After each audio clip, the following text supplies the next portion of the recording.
Hello.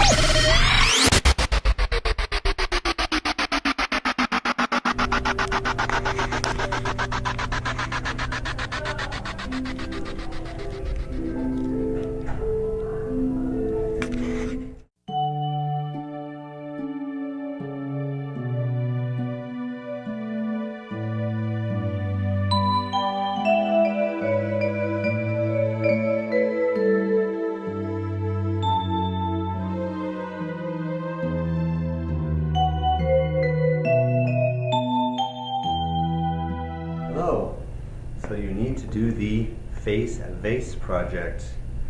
Something like this. So what is it and what is it about? So we had a discussion about space. What is space? And we took down 3 notes. First, our definition of space, which was a 3-dimensional area that had height, length, and width, in which we tried to reproduce on a flat piece of paper.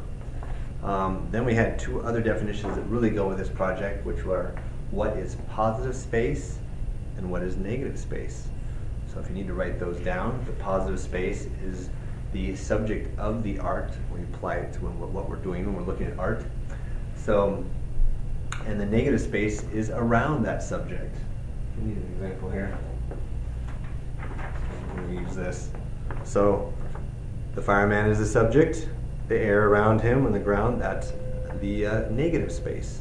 So the fireman is the positive space. All right?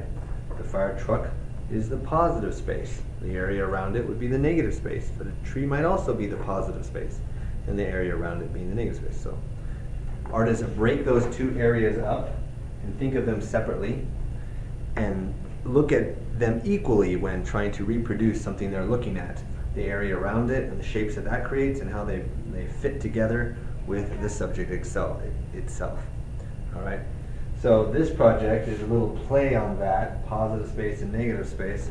So we look at these and we see the faces and the vase in between. And whichever one you're looking at, that's the positive space. If you see a vase, that's your positive space, and the 2 faces are the negative space.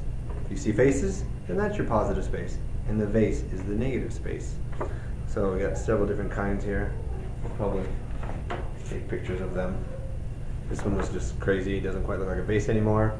The more detail you put on the face, the more you lose the flip-flop effect, and the faces become the subject constantly. So how do you do it? All right, you're going to get 2 pieces of paper. One solid, say green and red. You have a solid one. You don't do any cutting or drawing on the solid one, and then you get a small one. And you do your cutting and drawing here. And that's eventually going to go like that. All right? So you'll be drawing a face here that starts in the corner and ends in the corner, but doesn't go past halfway on the picture. Okay? Cut that out. You can flip it over like a book, line it up with this edge, cut it out, and then you'll have 2 identical faces facing each other. Take the center vase out and lay it over here. And the tips will line up with this corner and this corner. And it'll glue down. Then you just glue them down. So, say that again with one that's half done. You have your solid background color. You got, say, this green one here. Is that going to fit in there like that? Yep. Drew it out. Cut this out. Flip it over here. Line it up there. Trace it. See, it traced out perfectly. And then cut that one out. And you'll put it over here. Well, that could line up right with that.